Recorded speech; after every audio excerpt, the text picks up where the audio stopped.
মিটফোর্ডের ঘটনার দায় তারেক জিয়াকেই নিতে হবে, কোনো অল্টারনেটিভ নেই। তারেক জিয়াকে দায় নিতে হবে। তা দায় নেওয়া মানে কি? কথাগুলো বলছেন শায়েখে চরমনাই। শায়েখে চরমনাই যে প্রশ্নগুলো ছুড়ে দিয়েছেন তারেক জিয়ার উদ্দেশ্যে মিটফোর্ডের সেই নরকীয় ঘটনাকে কেন্দ্র করে, তারেক রহমানকে অবশ্যই তার জবাব দিতে হবে। শায়েখে চরমনাই প্রশ্নের জবাব দিতে হবে বরাবরের মতো। শায়েখে চরমনাই এই মিটফোর্ডের ঘটনায়ও ছক্কা মারলেন। দেখেন, যুব দলের যে নৃশংস ঘটনা, যুব দলের দুই গ্রুপের, এক গ্রুপ আর এক গ্রুপকে হত্যার যে ঘটনা, পাথর মেয়ে হত্যার যে ঘটনা, মধ্যযুগীয় আইয়ামে জাহিলিয়াতের যে ঘটনা, এটা নিয়ে নানান পক্ষ রাজপথে নেমেছে, মিছিল করেছে, সমালোচনা করছে। বিএনপির মিত্ররাও বিভিন্ন নুরুল হক নূর থেকে শুরু করে জামাত ইসলামের আমির, জামাত ইসলামের সেক্রেটারি জেনারেল স্টেটমেন্ট দিয়েছে, আমির ফেসবুকে স্ট্যাটাস দিয়েছে, জামাত নেতারা রাজপথে নেমেছে, শিবির রাজপথে নেমেছে, অনেক কিছু। কিন্তু শায়েখে চরমনাই যেভাবে এই বিষয়টা ডিল করছেন, যেভাবে জবাব দিচ্ছেন, মিটফোর্ড ঘটনা যেভাবে তিনি প্রতিবাদ করেছেন এবং যেভাবে ব্যাখ্যা করেছেন, এত সুন্দরভাবে অন্য কেউ পারেনি। বরাবরের মতো শায়েখে চরমনাই জনাব মুফতি ফয়জুল করিম সাহেব এখানেও ছক্কা মেরেছে। স্পষ্ট কথা, শায়েখে চরমনাইয়ের মতো স্পষ্টবাদী নেতা এই মুহূর্তে কেউ নাই। এই স্পষ্টবাদিতার জন্যে, যেহেতু বাংলাদেশে বিএনপির পতন হবে, বিএনপি রাজনীতি নাই হয়ে যাবে, বিএনপি নিষিদ্ধ হবে টুডে টুমরো, একদিন দেখবেন যে এই বিএনপি নিষিদ্ধের ইতিহাস যখন রচনা করা হবে, তখন এই শায়েখে চরমনাই ইতিহাসের পাতায় লেখা থাকবে যে না, তিনি বিএনপিকে এইভাবে দায়ী করেছিলেন। রাজনীতিবিদদের মধ্যে সর্বপ্রথম শায়েখে চরমনাই স্পষ্টভাবে তারেক রহমানের দিকে আঙ্গুল তুলেছেন, যেটা অন্য কেউ পারেনি। 10% খাম বা হাওয়া ভবন, সর্বপ্রথম আওয়ামী লীগ বলয়ের বাইরে বিপ্লবের পক্ষের শক্তিদের মধ্যে, 24-এর গণঅভ্যুত্থানের পক্ষের শক্তিদের মধ্যে সর্বপ্রথম শায়েখে চরমনাই তারেক রহমানকে কাঠগড়ায় দাঁড় করিয়েছে। ইতিহাসে লেখা থাকবে। ঢাকায় সোহাগ খুনের দায় তারেক জিয়াকে গ্রহণ করতে হবে, ফয়জুল করিম। এর মানে তারেক রহমানকে দায় নিতেই হবে। হ্যাঁ, নিতেই হবে। দায় নেওয়া মানে কি?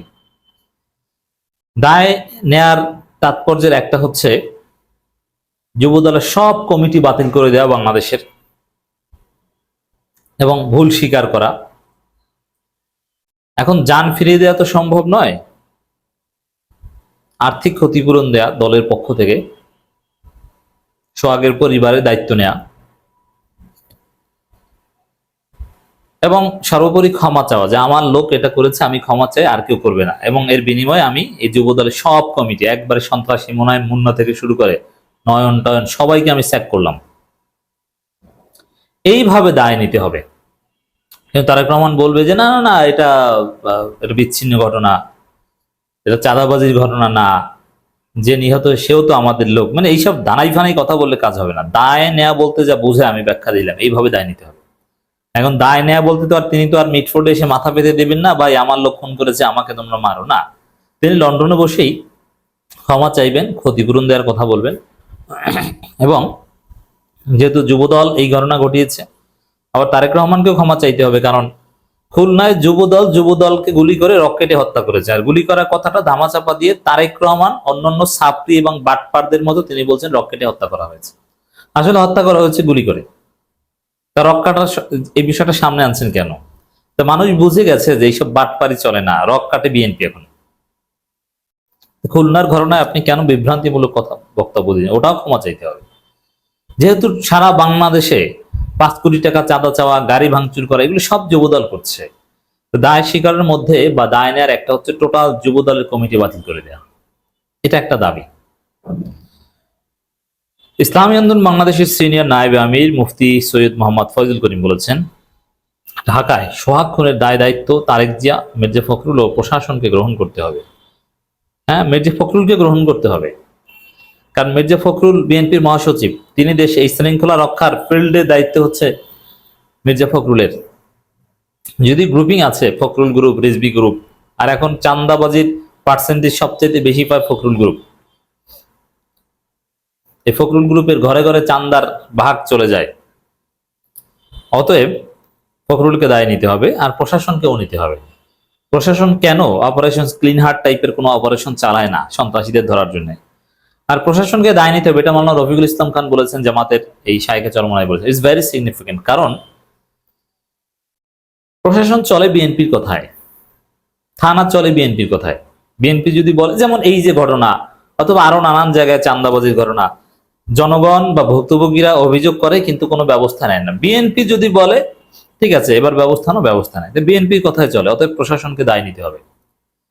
দেখেন না এই ঢাকা মহানগর পুলিশ, এই বাটপার গুলো, ওরা একবার 24-এর গণঅভ্যুত্থানে ডলা খেয়ে এই ভণ্ডগুলোর সোজা হয় নাই।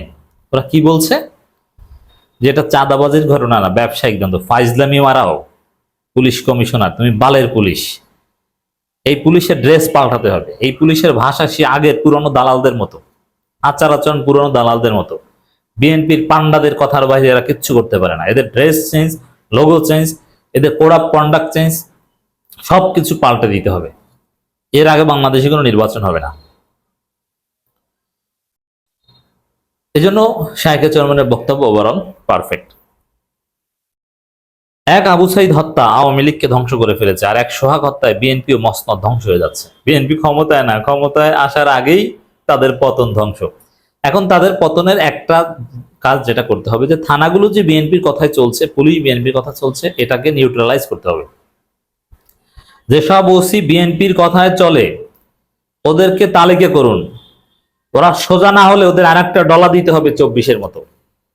ফাজলামি শুরু করেছো, ওর চাকরি ভিতরে ঢুকাই দিতে হবে, ওসিগিরি ঢুকাই দিতে হবে। বিএনপির দালালি করে ওসিগুলো, সবগুলোকে লিস্ট করতে হবে কে কে বিএনপির দালালি করে। কারো দালালি করতে পারবে না পুলিশ। পুলিশ চলবে আইন অনুযায়ী, জনগণের কথায়। জনগণ অভিযোগ নিয়ে যাবে, অভিযুক্ত যেই হোক না কেন, তদন্তে প্রমাণিত হলে বিএনপির কেন্দ্রীয় নেতা হলো তাকে অ্যারেস্ট করতে হবে। বিএনপির বিরুদ্ধে মামলা নেওয়া যাবে না, ধরা যাবে না, আবার জিজ্ঞেস করে আসামি বিএনপির কিনা, ফাইজলামি। আমরা কি বুঝি না, জানি না?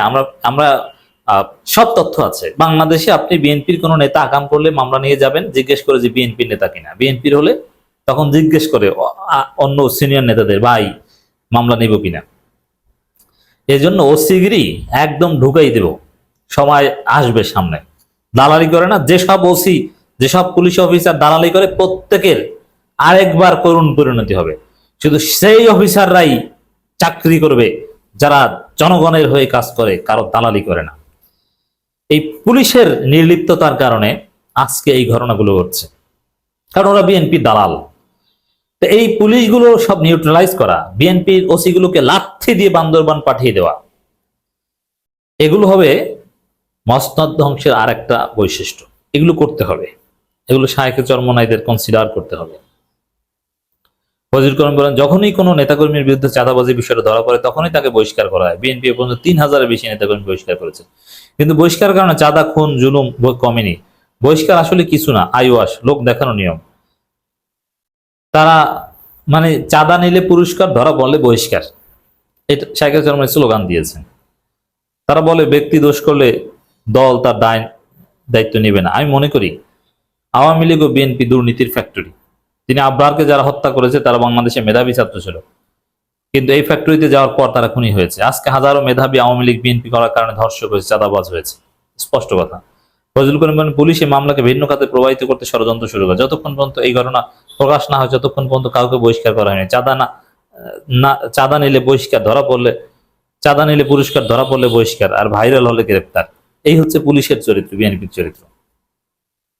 অতএব দর্শক, শায়েখে চরমনাই সবচেয়ে স্মার্টলি এটা ডিল করেছেন।